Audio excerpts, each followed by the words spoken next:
Doctor Sapsay, gracias por estar. Gracias por invitarme. Bueno, venimos de algunas semanas con mucha novedad en cuanto a temas de justicia, de corrupción. Queríamos compartir su mirada para usar el pulgar, a ver si usted está más optimista, menos optimista. Digamos, hay como dos grandes tableros, siempre lo proponemos así en este programa. Uno tiene que ver con toda la economía que afecta directamente al gobierno en un contexto recesivo, de más inflación de la espera, todo lo que usted ya sabe y los que nos siguen habitualmente ven que desarrollamos. Y otro tiene que ver con las novedades, muchas muy sorprendentes, de las declaraciones del contador de los Kirchner, nos referimos a Manzanares. Uno está como más ya desensibilizado, porque hace tanto tiempo que hablamos en un increyendo, como la subida del agua caliente hasta el hervor, nos vamos acostumbrando que ya parece que todo fuera lo mismo. Y la verdad es que se conocieron cosas de mucho detalle. Entre las cosas que se conocieron fue como presuntamente, según dice Manzanares, se firmó la pipa de la paz entre la declaración jurada por la acusación de enriquecimiento ilícito de los Kirchner con el juez Ollarvide. ¿Tenemos alguna imagen, algunos párrafos de eso? Nuestra compañera Candela Ini, esta es la nota de Candela Ini, que es del equipo de Diego Cabot. Bueno, y tenemos lo pintoresco y lo tragicómico, ¿no? Según revelaron fuentes judiciales, el contador reconstruyó la escena con detalles. Había en la sala una mesa, masas finas, estaba Javier Fernández, le preguntó qué quería tomar. Té, dijo Manzanares. Ollarvide dijo, no, ¿para qué vamos a tomar té si tengo algo en el freezer que es mucho más interesante? Y destaparon, parece un champán. Vamos. Segunda frase. Manzanares describió un Ollarvide complaciente al momento de encaminar la causa hacia un sobreseimiento de Kirchner. Esto va en relación, aunque ustedes recuerdan, que Ollarvide en las últimas declaraciones públicas de los últimos, les diría, 2 años, dijo que él fue apretado. Entonces, lo que acá dicen es, más que apretado, se lo veía complaciente. Y va la tercera y última, como muestra de la nota de Candela Ini. 2 días antes del fallo de Ollarvide, Kirchner lo llamó a Manzanares y le dijo que ya había sido sobreseído. Es decir, ya Kirchner tenía listo todo esto. Se la dejo abierta y después nos vamos metiendo con Fernando Laborda, con Daniel y Pablo. Bueno, yo creo que fue uno de los símbolos más extraordinarios de la sumisión del Poder Judicial al Poder Político. Ollarvide de la manera más ostentosa. Ahora, esto no termina acá. Es decir, ¿cómo no hubo fiscales que apelaron ese fallo? Y que están obligados a hacerlo porque estaba el patrimonio del Estado en juego, eventualmente, y no lo hicieron. Es decir, el dominio llegaba también al Ministerio Público. Y para mí lo más preocupante es que más allá de que se le aceptó la renuncia, bueno, el Poder Ejecutivo sabrá por qué lo hizo, lo grave es que los jueces no lo han juzgado. Mucha gente cree que porque no es más juez, no es responsable de nada. Y no es así. Tal es así que precisamente cuando se reforma el modo de destitución de los jueces por un jurado de enjuiciamiento, el jurado de enjuiciamiento ya no tiene más la posibilidad de condenar. ¿Por qué? Porque quedan los jueces. Después, el jurado de enjuiciamiento decide si aparta o mantiene a un juez. Pero fue un error del gobierno, digamos, concederle retiro así en vez de ir al juicio político. A mí no me gusta. Evidentemente no es lo mejor. ¿Y por qué le parece que sucedió? Y creo que fue un cálculo político. A lo mejor tuvieron razón. Dicen que no tenían los votos en el Consejo de la Magistratura como para removerlo. Que iba a quedar todo en el sueño de los justos. Doctor, de acuerdo a las declaraciones de Carolina Pochetti o de Víctor Manzanares... ¿Me permitís una cosa? ¿Por qué no pinchamos un poquito más de este tema? Tiene que ver con esto. Dale. Digo, usted hablaba de la sumisión de la justicia al poder político, pero de acuerdo a las declaraciones de Pochetti y Manzanares, más que sumisión, eran un brazo extendido de la corrupción, porque recibieron, supuestamente, dinero los jueces Luis Rodríguez y Ollarvide para actuar como actuaron. Pero, a ver, yo estoy hablando de la justicia federal penal, ¿no? Claro, por eso yo quería volver un poco hacia el gobierno hizo bien en negociar o no, y vamos después al detalle, Dani, que me parece que está bueno lo que planteás. Pero lo que quiero decir es que el gobierno ahí en un momento Garabano hasta incluso dijo, es mentira que va a percibir su jubilación de privilegio con montos altísimos.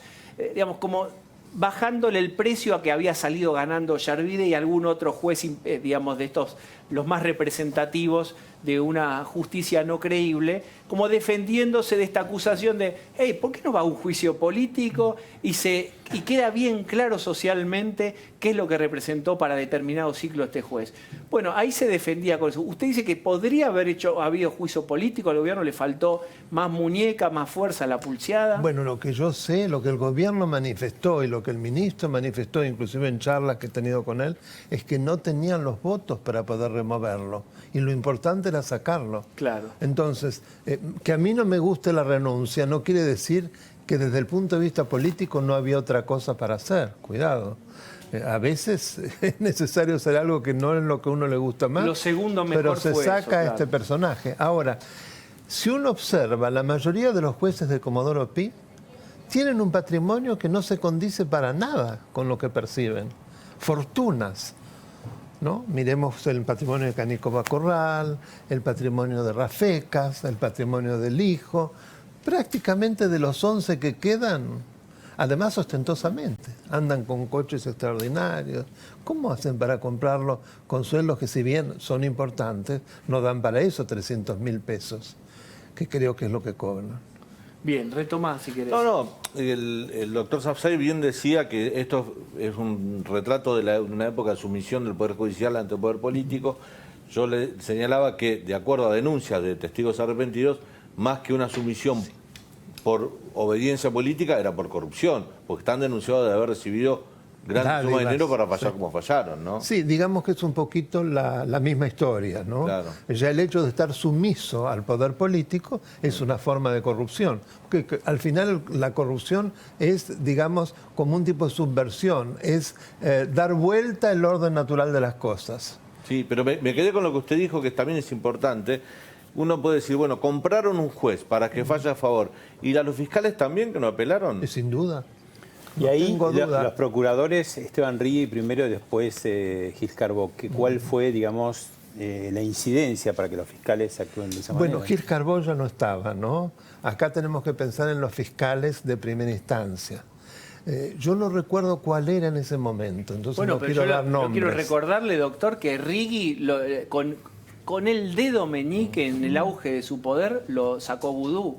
Hizo así, tic, y sacó un histórico del peronismo. Sí, sí. Y Rigui se fue sin decir una palabra, y creo que dio en todos los últimos años alguna nota en donde hasta ahí llegó con lo que dijo. Es decir, hubo mucho poder ahí, mucho temor. Sin duda. Yo creo que además fueron todos nombrados muy bien, porque por algo era gente sumisa y que no podía siquiera explicar lo que pasó, ni la dignidad de poder hacerlo. ¿Por qué? ¿Qué es lo que pasaba? Ahora, uno de los estudios jurídicos que en ese momento tenía más clientes por causas de corrupción de los Kirchner era el estudio jurídico que había sido de Rigui, y entre los abogados estaba su mujer. Creo que eso es objetivo. Habla también de una manera de proceder. ¿Cómo eso no se investiga? O sea, la corrupción, pues, lo que decía Daniel, claro que está por todos lados. Ahora, hubo una colaboración involuntaria entre dos regímenes, si bien peronistas los dos, pero antagónicos, como fue el menemismo y el kirchnerismo, porque muchos de estos jueces que usted nombra fueron nombrados Ollarvide, ¿no? El caso de Canicoba, digamos, que vienen de aquella época y fueron funcionales desde entonces hasta ahora, ¿no? Yo creo que son jueces tiempistas y que en definitiva están precisamente para hacer este tipo de tareas y para sacar ventajas. Entonces, pero estaban o no estaban. Vamos al tiempo verbal. Si es Menem, si es Kirchner. O sea que si hay un cambio ahora en las elecciones presidenciales, podría darse vuelta esa no situación. tengo ninguna duda.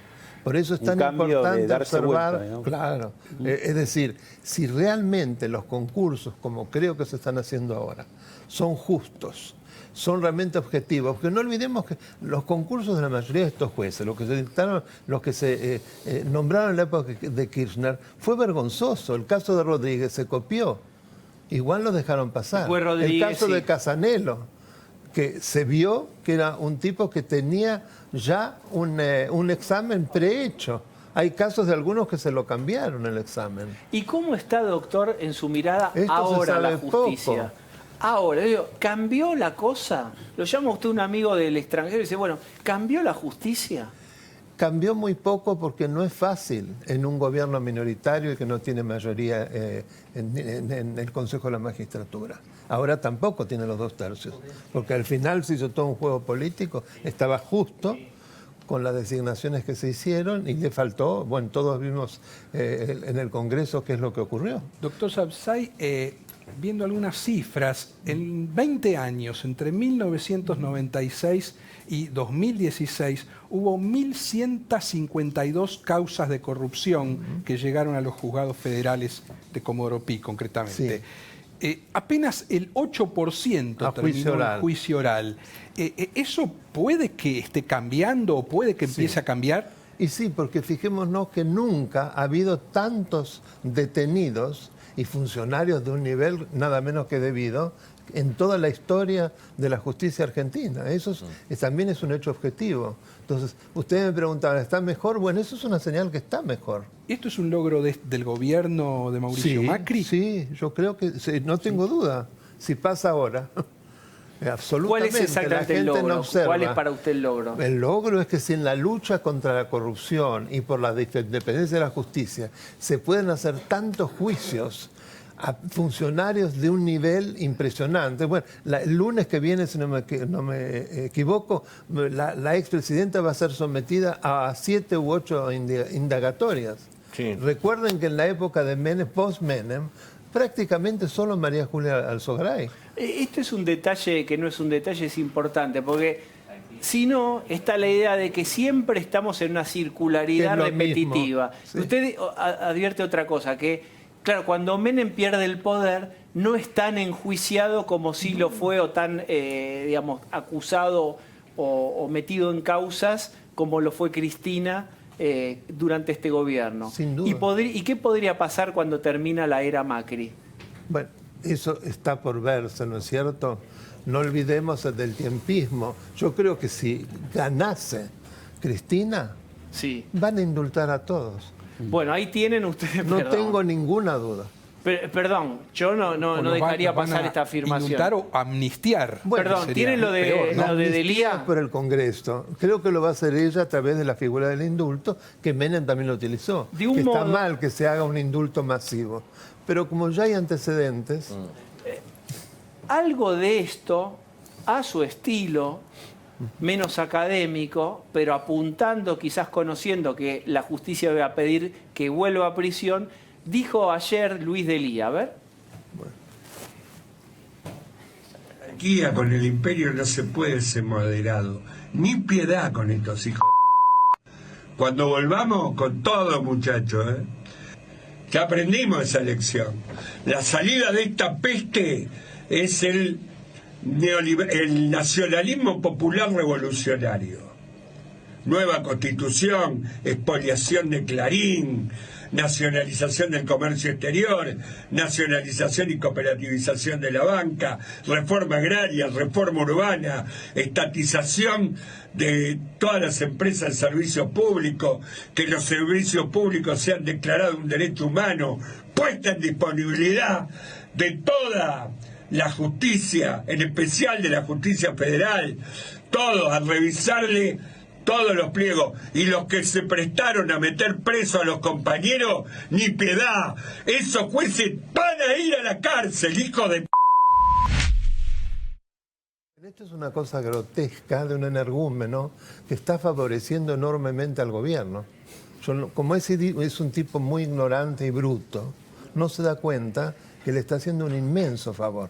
Ahora, de todas maneras, cuando uno empieza a sacar un poco el jugo de las barbaridades que dice, lo del nacionalismo popular es nazi.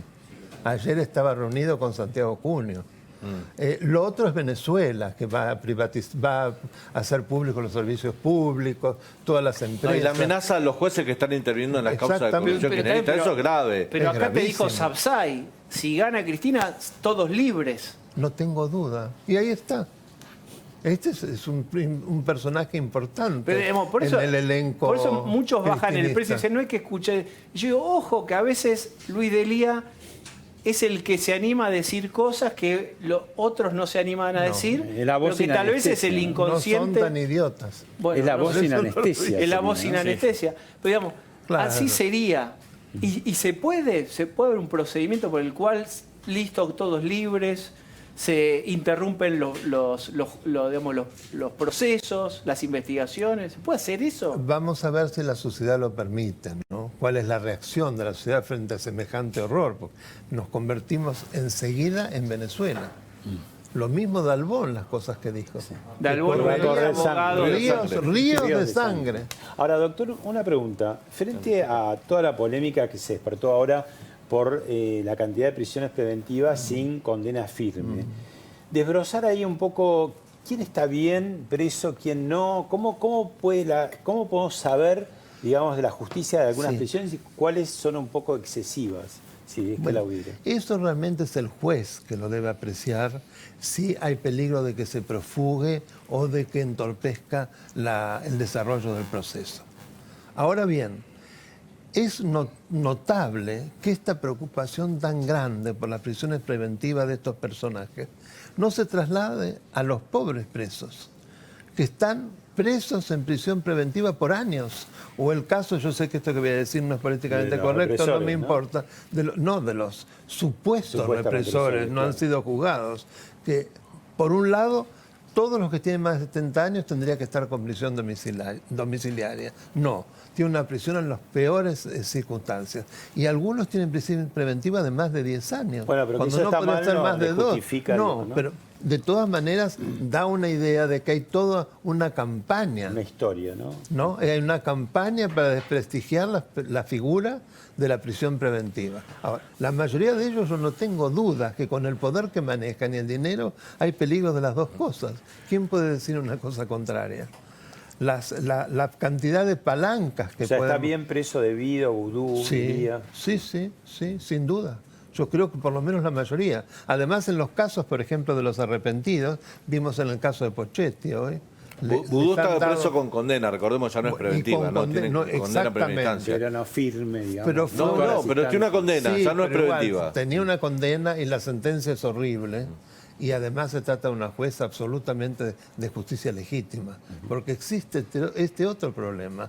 Por lo menos una cuarta parte de los jueces son de justicia legítima.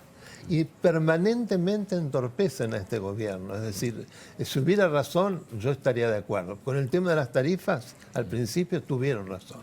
No se ve hecho en la audiencia pública.